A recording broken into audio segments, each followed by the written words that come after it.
It turns out she's the one with the most aggro. Kehahaha. I've never faced such a huge enemy in my life.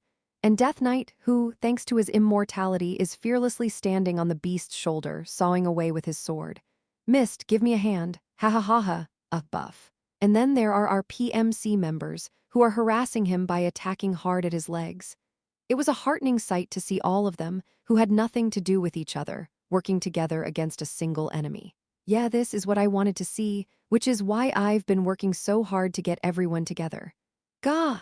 To reach the end of this world, after all, we had to cross the mountain called the Moonlight Gate.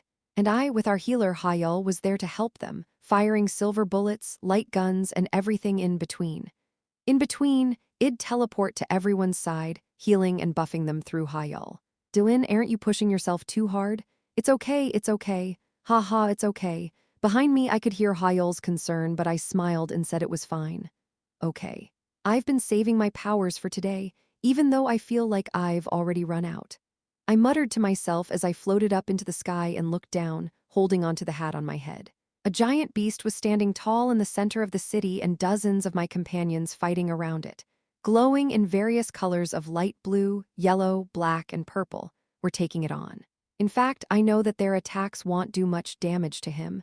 He's basically immune to their abilities, so even with all of our efforts, it's not enough to take him down.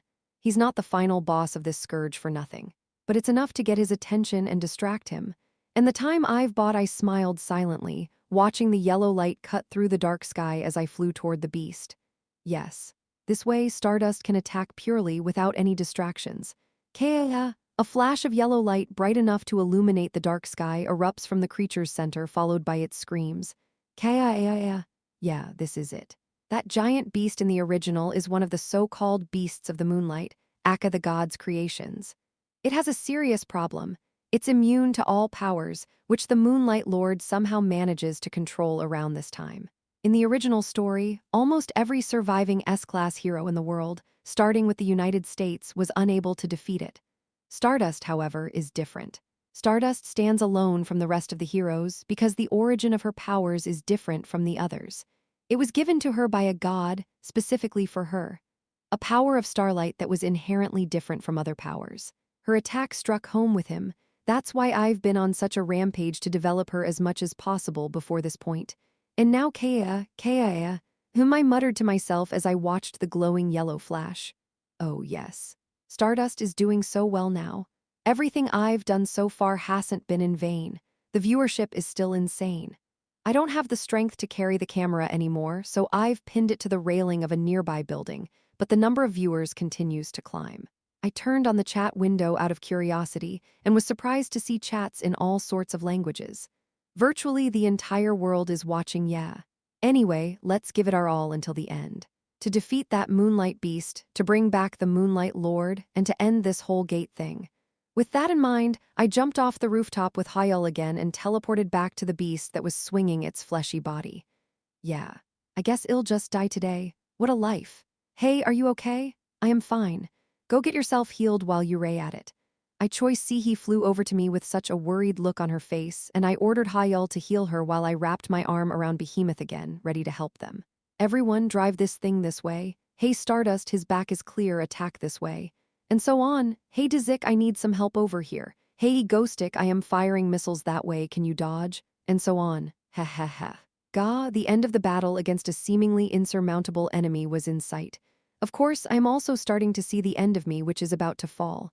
Save me. Ha ha, flash, flash, kaya. Everybody watch out, purr.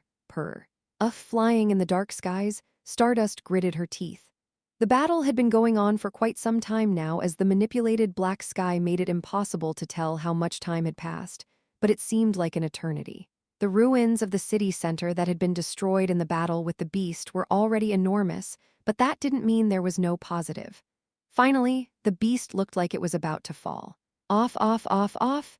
The mountainous, dragon-like beast with glowing purple eyes roared until the sky was torn apart. One of its wings was now completely torn off, and much of its body had collapsed, though it looked exhausted, but that only made it more ferocious. Hey there, Mr. Hero, are you okay? And it was targeting her intensely now. Stardust breathed heavily as she flew acrobatically through the air,